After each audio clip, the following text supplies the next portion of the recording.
प्रदेश में कानून व्यवस्था और अवैध कब्जों को लेकर सरकार ने सख्त रुख अपनाया है। सरकार का कहना है कि पहले गरीबों की जमीनों पर माफिया और दबंग जबरन कब्जा कर लेते थे, लेकिन अब ऐसे लोगों में कार्रवाई का डर है। वहीं सीएम योगी आदित्यनाथ ने क्या कुछ कहा, सुनिए। अब कोई किसी गरीब की जमीन पर कब्जा नहीं कर सकता है, अब नहीं कर सकता है। अगर करेगा तो उसे पता है कि कब्जा करेगा। पहले माफिया और गुंडे, पार्टी विशेष के गुंडे जबरन कब्जा करते थे गरीब की जमीन पर, व्यापारियों की प्रतिष्ठान पर। अब नहीं कर सकते। अब करेंगे तो उसे मालूम है कि बुलडोजर आएगा, संपत्ति को फिर से जब्त करवाएगा, अवैध कब्जे को तो हटाएगा ही हटाएगा, बाप दादों की अर्जित संपत्ति को भी एक कब्जे में लेकर के गरीब का मकान बना करके गरीब को वितरित कर देगा। हमने ये मुहिम प्रारंभ की है।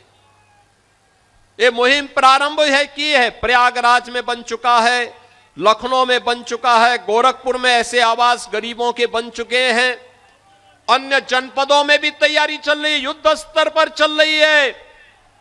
और याद करना, गरीब का शोषण करने की अनुमति किसी को नहीं देंगे। नौजवान के हितों के साथ खिलवाड़ करने की छूट किसी को नहीं देंगे।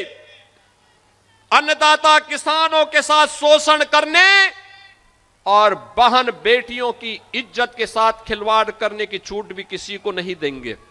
और इसीलिए आज मैं आपके पास कहने के लिए आया हूं, मऊ जनपद आज फिर से एक नई विकास की यात्रा में आगे बढ़ा है।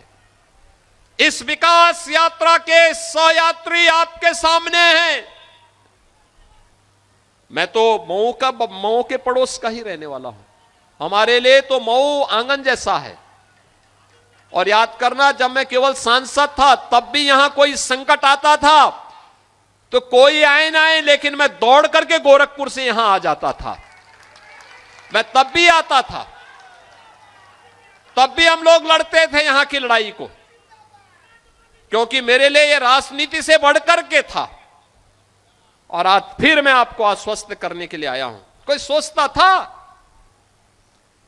कि गोरखपुर से वाराणसी का मार्ग 4 लेन का होगा? कोई सोचता था कि मऊ से लखनऊ की दूरी अब मात्र 3 घंटे की हो जाएगी, 2.5 से 3 घंटे की। आप सोचो ना, आप चाहिए पूर्वांचल एक्सप्रेसवे से धड़धड़ा करके पौने 3 घंटे में लखनऊ। यानी दुनिया में आप जाएंगे, इतनी दूरी पे लोगों के एयरपोर्ट होते हैं बड़े बड़े शहरों में। एयरपोर्ट पे कोई उतरता है, इतना दूरी तय करके तब वो अपने गंतव्य में पहुंचता है। और यहां आपके लिए प्रदेश की राजधानी इतनी नजदीक हो गई, गोरखपुर नजदीक हो गया, काशी नजदीक हो गया, प्रयागराज की दूरी घट गई, इतनी अच्छी कनेक्टिविटी। और बाढ़ से बचाव के लिए, सरयू मैया से, घाघरा के बाढ़ से बचाव करने के लिए सरकार कार्य कर रही है। जो बचाव होगा उसमें तेजी करने के लिए हम लोग फिर से इसको और पैसा उपलब्ध करवाएंगे।